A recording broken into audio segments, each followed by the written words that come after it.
Hi friends, I welcome you again to my YouTube channel. Today I am going to discuss about the topic NJAC versus Collegium. This particular topic is very much in the news in the past due to this particular National Judicial Appointment Commission.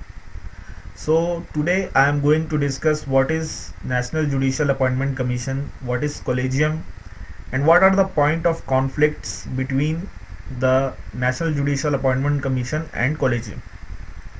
I am also going to discuss what is the judgment which is being given by the Supreme Court regarding the National Judicial Appointment Commission.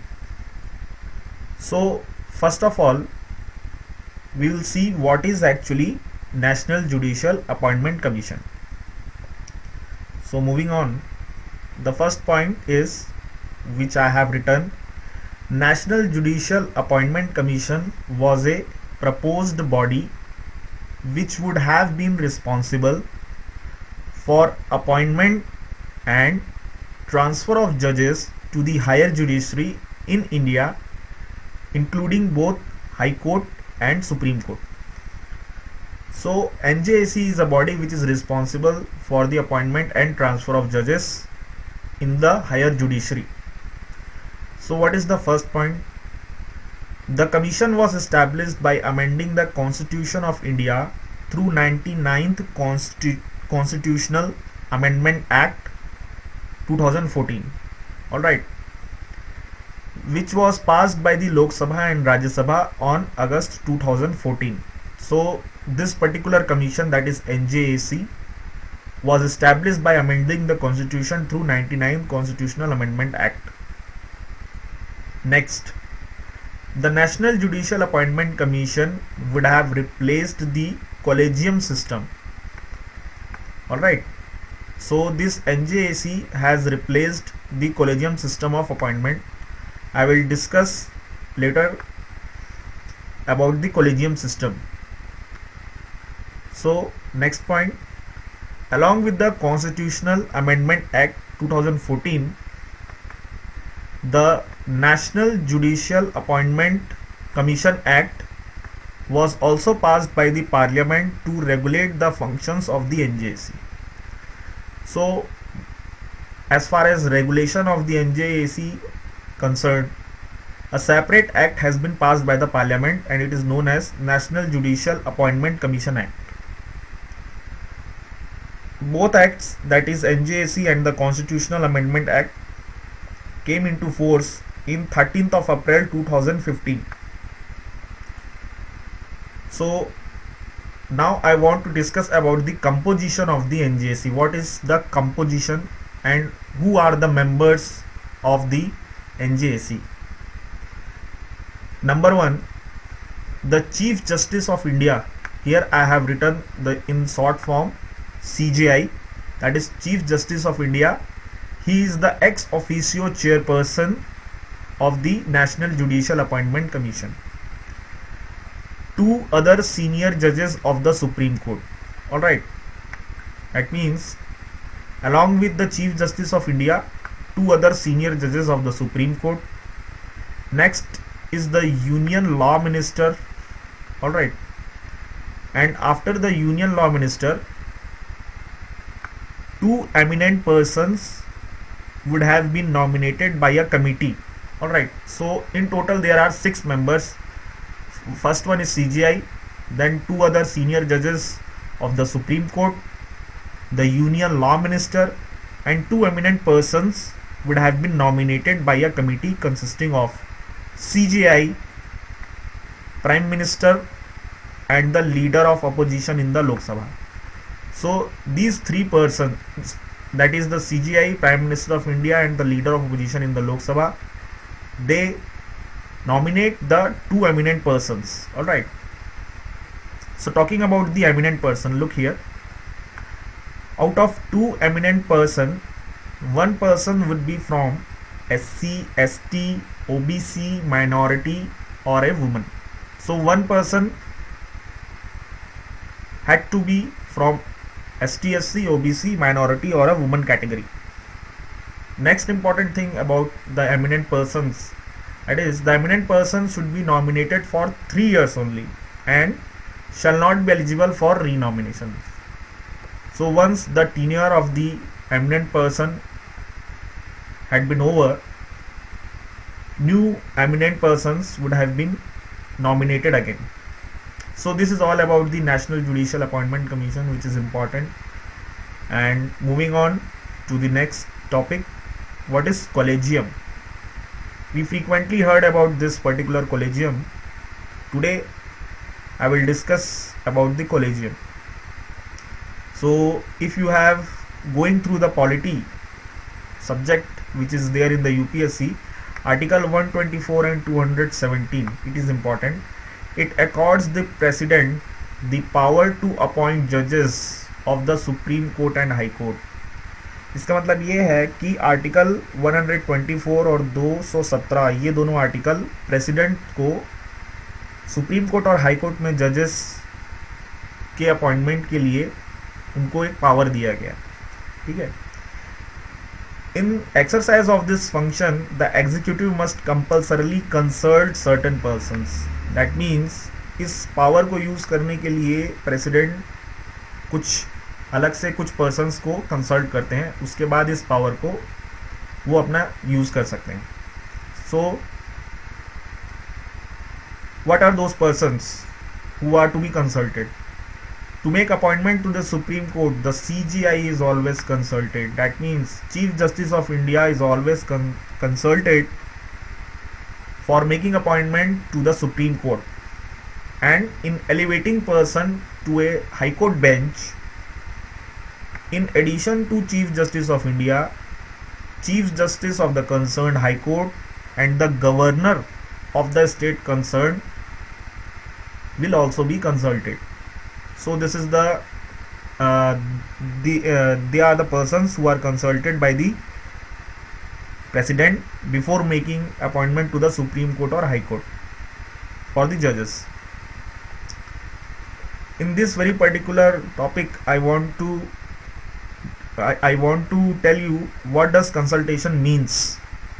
So in 1993, in a case which is commonly referred as second judge's case, alright, second judge's case 1993, the Supreme Court cleared that executive was bound by the advice of the Chief Justice of India. That means executive must follow the advice which was given by the Chief Justice of India, alright, who acted along with the group of two senior most judges, a body today we called as collegium. So collegium certainly means that it is a group of judges which also includes the Chief Justice of India, who give their suggestions to the president for the appointment of the judges. Alright, so this is collegium. Now the next thing which happened is the NJSC Act held unconstitutional and void by the Supreme Court on 16th of October 2015. 16 अक्टूबर 2015 को supreme court ने NJSC act को unconstitutional बोल दिया कि ये act unconstitutional है. ये judgement दिया गया सुप्रीम कोर्ट के द्वारा. और सुप्रीम कोर्ट का कोई भी जो जजमेंट होता है वो अपने आप में एक लॉ ही होता है. तो उस 16 अक्टूबर 2015 के बाद से NJSC एक्ट रिपील हो गया. Means NJSC is not exist anymore. Alright. तो ये जो बेंच था आपका, उसमें justice JS Kehar, justice MB Lokur, justice AK Goyal, justice Kurian Joseph and justice J Chelameswar. These 5 judges, they constituted a bench to hear the petition which were filed against the NJSC.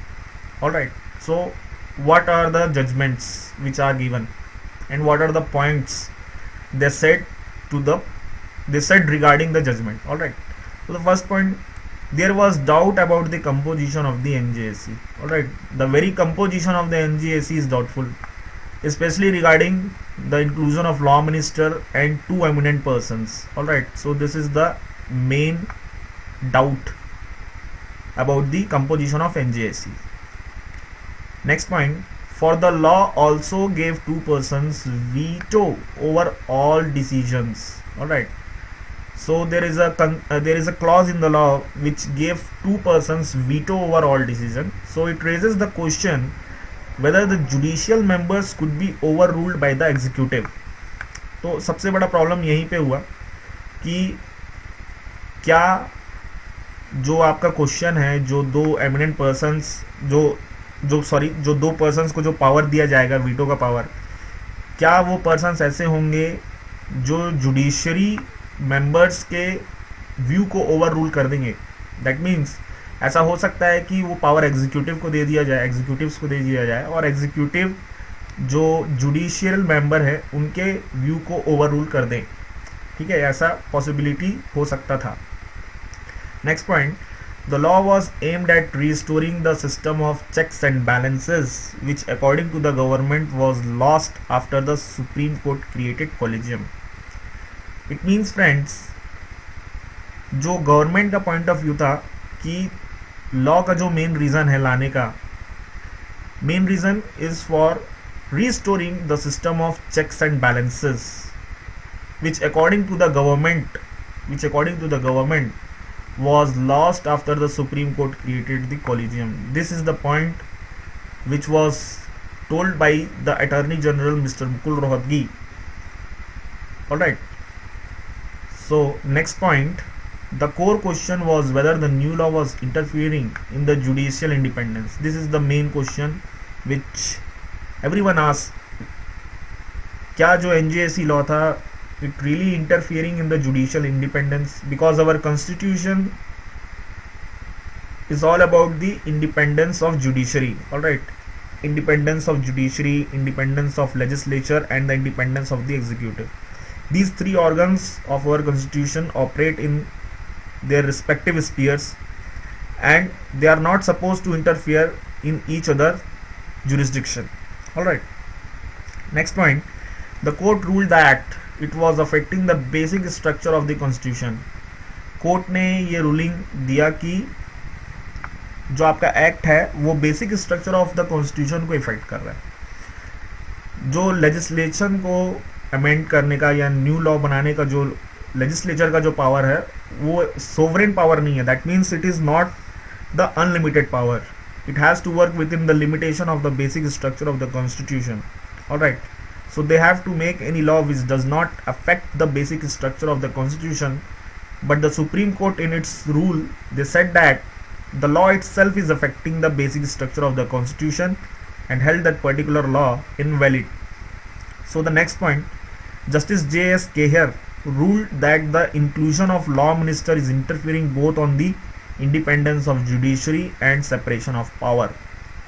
तो जो justice J.S. Kehar थे उन्होंने कहा कि लॉ मिनिस्टर का इंक्लूजन जो हो रहा है इस पर्टिकुलर कमीशन में वो जुडिशरी के इंडिपेंडेंस को भी ख़त्म कर रहा है. साथ ही साथ जो सेपरेशन ऑफ पावर वाली बात है कि आपका एग्जीक्यूटिव को अलग फील्ड में मतलब अपने फील्ड में वर्क करना है, लेजिस्लेशन को अपने फील्ड में वर्क करना है, जुडिशरी को अपने फील्ड में वर्क करना है, तो वो भी वायलेट हो रहा है.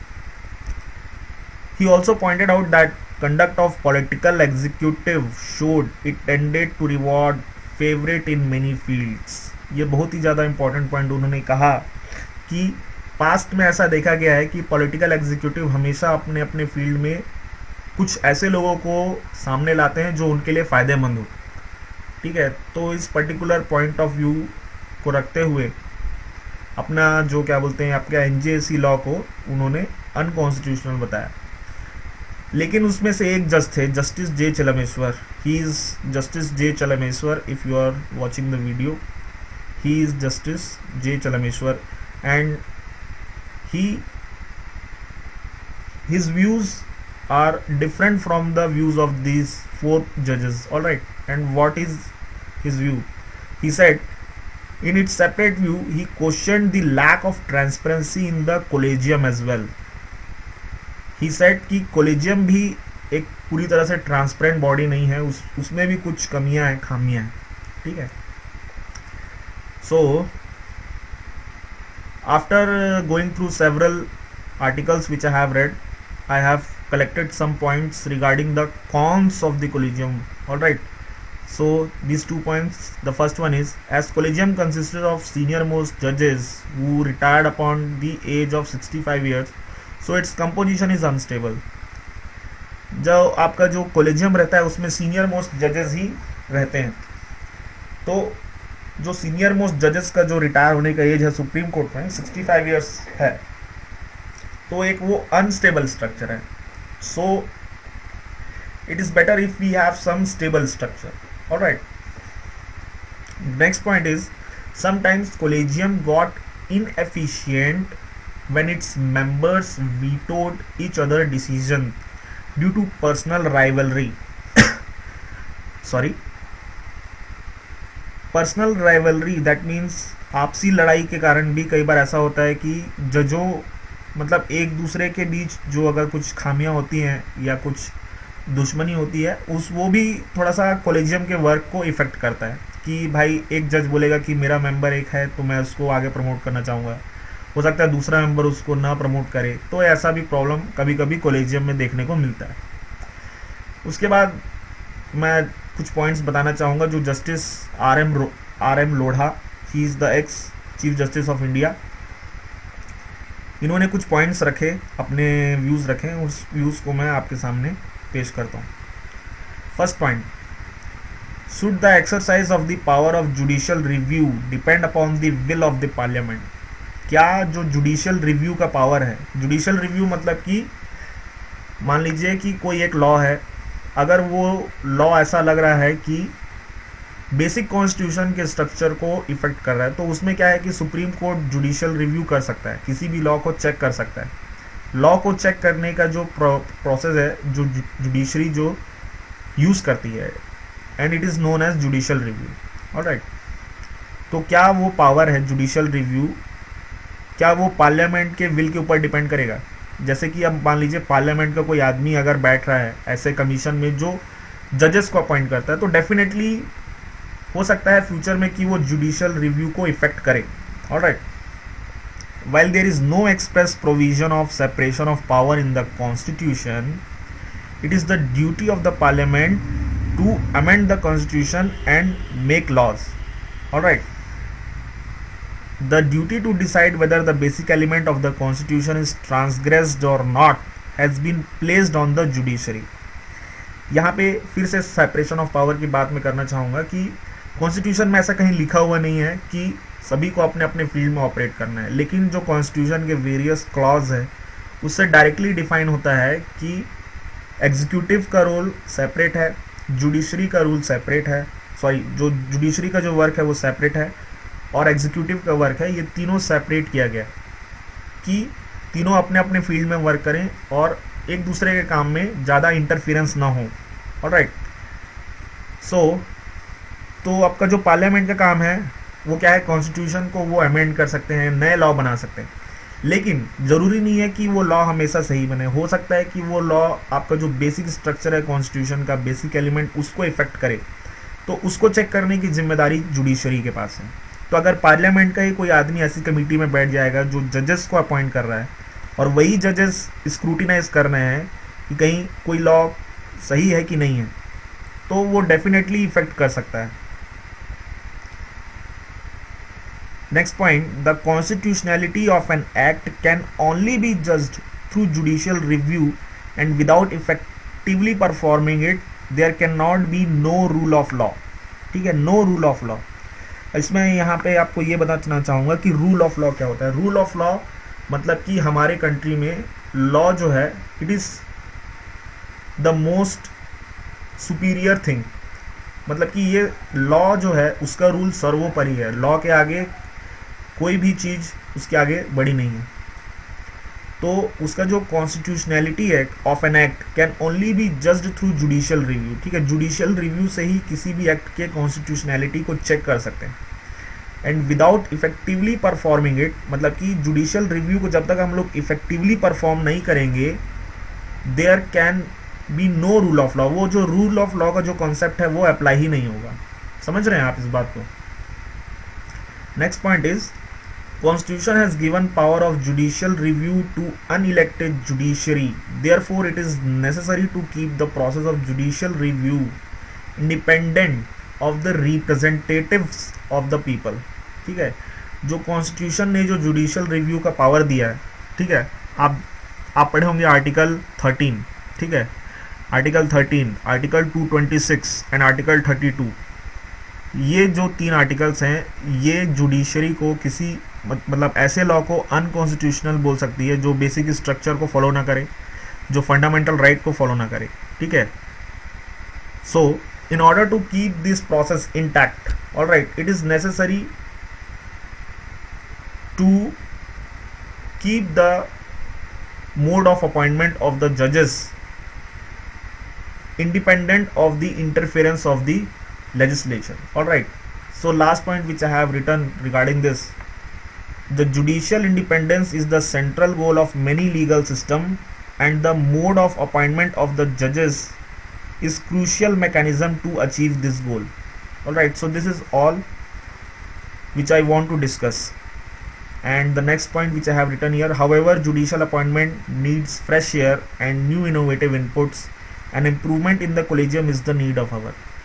एक्चुअली फ्रेंड्स क्या है कि कॉलेजियम भी एक बहुत पुरानी बॉडी हो चुकी है और इसमें भी कुछ इम्प्रूवमेंट किए जाने चाहिए, जैसे कि जस्टिस जे चलमेश्वर ने कहा था कि collegium itself is not a transparent body, all right. So to improve its working, to make it more effective, it is very necessary to implement some new changes in the collegium, all right.